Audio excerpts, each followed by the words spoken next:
Hello friends, welcome back to my channel. इस series के last episode का आज मैं एक्सप्लेन करूँगी। सॉरी फ्रेंड्स, बहुत ज़्यादा टाइम लगा दिया, लेकिन फाइनली मैं इसको एक्सप्लेन करने जा रही हूँ। तो चैनल पे नए हैं तो चैनल को सब्सक्राइब ज़रूर कर लेना। Let's start. एपिसोड की शुरुआत वहीं से होती है जहाँ शुकाई और शाओलान बात कर रहे होते हैं। शाओलान कहता है कि मैं भी जाऊँगा इस लड़ाई में शामिल होने के लिए। शुकाई उसे मना करता है कि तुम्हारे पापा ने मना किया है, लेकिन वो नहीं मानता और वो भी निकल जाता है। अगले सीन में दिखाते हैं कि यिंगची, यंगनान, बाईगुई और सुनहरा कीड़ा ये चारों के चारों निकल जाते हैं लड़ाई के लिए। ये लोग दरवाजे पर पहुंचते हैं, मगर वहाँ पे कुछ लोग होते हैं और वो इन्हें अंदर नहीं जाने दे रहे होते हैं। बाईगुई कहता है कि मैं यहाँ का मुखिया हूँ, लेकिन तुम लोग मुझे पहचान क्यों नहीं रहे हो। वो समझ जाते हैं कि वहाँ पर कुछ जादू किया गया है, इसलिए वो उनसे लड़ाई करते हैं। और लड़ने के बाद वो सारे वहाँ पर लड़ाई कर रहे होते हैं, तभी शाओलान भी वहाँ पर आ जाता है। सुनहरा कीड़ा कहता है मैं यहाँ संभाल लूँगा, तुम लोग अंदर जाओ।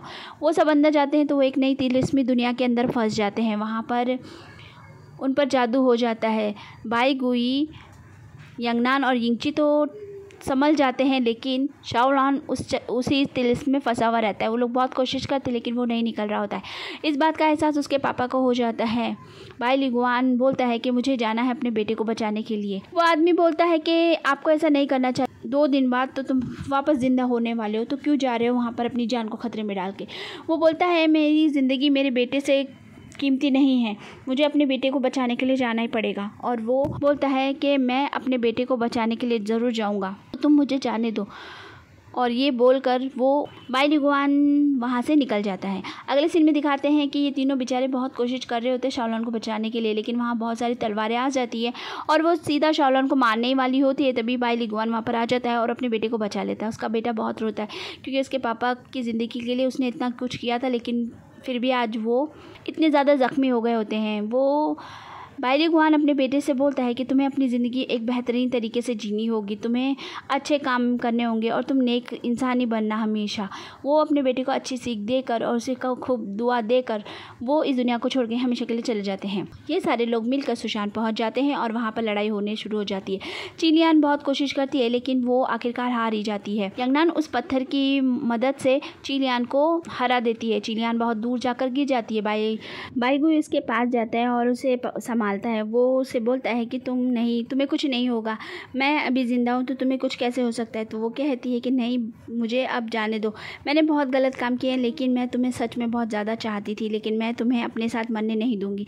ये कहकर वो उसके अंदर से वो जहर को निकाल लेती है और ख़ुद मर जाती है। बाईगुई ये देख कर बहुत हैरान होता है, क्योंकि वो जानता था कि चिलियान उसको बहुत ज़्यादा पसंद करती है, लेकिन वो उसके बदले उसे दे नहीं सकता था कुछ भी, इसलिए वो बेचारा कुछ भी नहीं बोलता है। आगे दिखाते हैं कि यंगनान जो है वो आग की तरह सुलग रही होती है और उसे कुछ समझ भी नहीं आ रहा होता है। वो बहुत ज़्यादा समझ नहीं पाती कि अब उसे क्या करना चाहिए।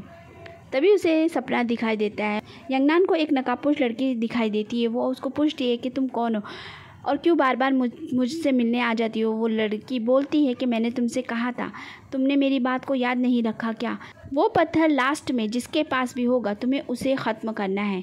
ये बात सुनकर वो बोलती है आखिर तुम हो कौन, मुझे बताओ पहले। नकाब खोल देती है तो इस यंगनान को पता चलता है, तो ये तो मैं खुद हूँ।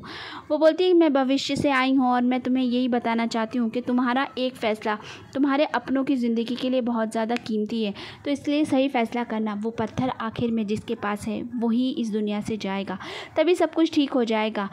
यंगनान समझ जाती है इस बात को। वो वापस आती है और सबको देखती है। वो कहती है कि एक मेरा भाई है, दूसरा मेरा दोस्त है और तीसरा मेरा प्यार है। ये तीनों मेरे लिए कितने परेशान हैं, लेकिन मैं इनकी ज़िंदगी अब खतरे में नहीं डालूंगी। और वो अपने आप को ही तलवार से मार लेती है और वो एक ज़र्रे की तरह उड़ जाती है हवा में। सब कुछ एकदम से शांत हो जाता है। बड़े मास्टर भी आ चुके होते हैं और ये लोग सारे मिलकर जंग जीत चुके होते हैं।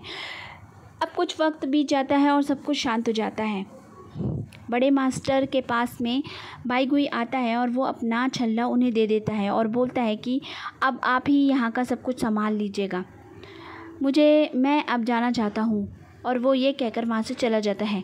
अगले सीन में दिखाते हैं कि बाईगुई जो है वो सुशांत चला जाता है और वहाँ पर जाकर वो उस दरवाजे के पीछे जाना चाहता है। वो शुकाई से कहता है कि मेरी मदद करो और वह दरवाज़ा खोल दो, और वो शुकाई दरवाज़ा खोल देता है और वो उसके अंदर चला जाता है। आगे हमें शाओलान को दिखाते हैं, वो अपने पापा के सारे पैसे ले जाकर उनके दोस्तों को दे देता है और बोलता है कि इससे आप सारा काम वगैरह चलाइए और गरीब लोगों की मदद भी करना। वो लोग भी बहुत खुश होते हैं और उसे बहुत दुआ देते हैं और कहते हैं हाँ बेटा, तुम जो बोलोगे वही करेंगे। आगे शाओलान जो है सुशांत में भर्ती हो जाता है और बहुत ही अच्छा सब कुछ चल रहा होता है। यहाँ पे हमें दिखाते हैं कि इंची के दोस्त को भी हाव हाव जैसी दिखने वाली एक लड़की मिल जाती है और वो उसे अपने साथ में ले जाता है और उसका बहुत ख्याल रखता है। अब वक्त 4 महीने आगे चला जाता है। अब हमें दिखाया जाता है कि इंची जो है उस लाल पत्थर के सामने खड़ा होकर बोल रहा होता है कि सब कुछ ठीक हो चुका है, सारी चीज़ें भी काफ़ी हद तक बेहतर हो चुकी हैं और अब कोई भी दुश्मन नहीं बचा है। इंची बोलता है कि बस तुम्हारी ही कमी है, तुम जो यहाँ पर नहीं हो, और बहुत रो रहा होता है। तभी उसके हाथ पे जो पत्थर होता है उस पर जब उसके आंसू गिरते हैं तो यंगनान ने जो मैसेज उसके लिए छोड़ा होता है वो सामने आ जाता है। वो बोलती है कि आज मेरी शादी है, आज मेरे लिए बहुत ही ज़्यादा खुशी का दिन है। आज मैं उससे शादी कर रही हूँ जिसे मैं बहुत ज़्यादा पसंद करती हूँ और बहुत प्यार करती हूँ। मैं चाहती हूँ, मुझे नहीं पता इस जंग के बाद क्या होने वाला है, लेकिन अगर इस जंग के बाद सब कुछ ख़त्म हो गया तो मैं उससे फिर से मिलना चाहूँगी, चाहे मुझे उससे मिलने के लिए कितनी ही दूरी तय करनी पड़े। ये सब बोलकर वो मैसेज गायब हो जाता है। इंची जो होता है बहुत रोता है और यिंगची जो है शुआंजी चला जाता है। वहाँ पर वो शुकाई से मिलता है और बोलता है कि मुझे अंदर जाना है, तो क्या तुम मेरे लिए दरवाज़ा खोल दोगे।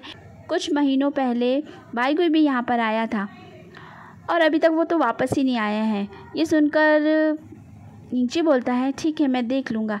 वो अंदर जाता है तो वहाँ पर उसे बाईगुई मिलता है और बाईगुई को देखकर वो बोलता है कि तुम यहाँ पर क्या कर रहे हो। तो वो कहता है कि मैं भी यहाँ पर एक सौदा करा हूँ और बस इसी वजह से मैं यहाँ पर हूँ। वो बोलता है मैं चाहता था कि सब ठीक हो जाए, इसलिए मैंने उस आदमी से सौदा किया। वो आदमी बोलता है कि मैं बहुत बूढ़ा हो गया हूँ और अब मैं ये मधुशाला नहीं चला सकता, मगर मैं चाहता हूँ कि ये हमेशा चलती रहे। तो क्या तुम मेरे लिए यहाँ पर रुकोगे और मुझे जाने दोगे। ये बात के लिए बाईगुई मान जाता है और वो उस आदमी को वहाँ से आज़ाद कर देता है और वो खुद उसकी जगह पे आ जाता है। अब उसे कई जन्म तक ही भले सी इस मधुशाला का ध्यान रखना होगा और यहाँ पर आने वालों की इच्छा पूरी करनी होगी। वो यिंगची से कहता है कि तुम्हें अगर अपना प्यार चाहिए तो तुम्हें एक कीमत चुकानी होगी, तो क्या तुम तैयार हो इसके लिए। तो वो कहता है हाँ। तो बोलता है तुम्हें अपने 60 साल देने होंगे। वो मान जाता है। वो उसे एक बोतल में एक शरबत देता है और बोलता है कि इस शरबत को पी लेना, उसके बाद तुम उस पत्थर के एक देवता बन जाओगे और 60 साल के बाद तुम एक इमोर्टल हो जाओगे और उस दुनिया में पहुंच जाओगे जहां तुम्हें यंगनान मिलेगी और तुम्हारी नई ज़िंदगी के लिए तुम्हें ऑल द बेस्ट।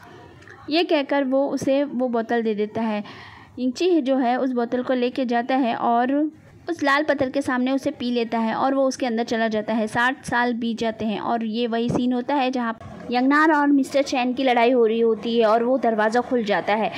मिस्टर चैन तो उसके अंदर चले जाते हैं और यंगनान भी जाने वाली होती है, तभी अचानक से वहाँ पर कोई आ जाता है और उसका हाथ पकड़ के खींच लेता है और ये होता है यिंगची, यानी कि इन दोनों की लव स्टोरी भी यहाँ पे से स्टार्ट हो जाती है।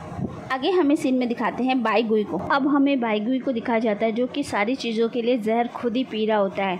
वो हर बार यंगनान से मिलता था ताकि वो इस कहानी का अंत बदल सके और वो पूरी कोशिश करती थी इस कहानी का अंत बदलने की, लेकिन वो बदल नहीं पाती थी और वो फिर बाईगुई से मिलने के लिए आ जाती थी। बाईगुई से वो जब भी मिलती थी वो उसे कभी पहचान नहीं पाती थी, मगर बाईगुई सिर्फ उसे देखने की वजह से खुश होता था।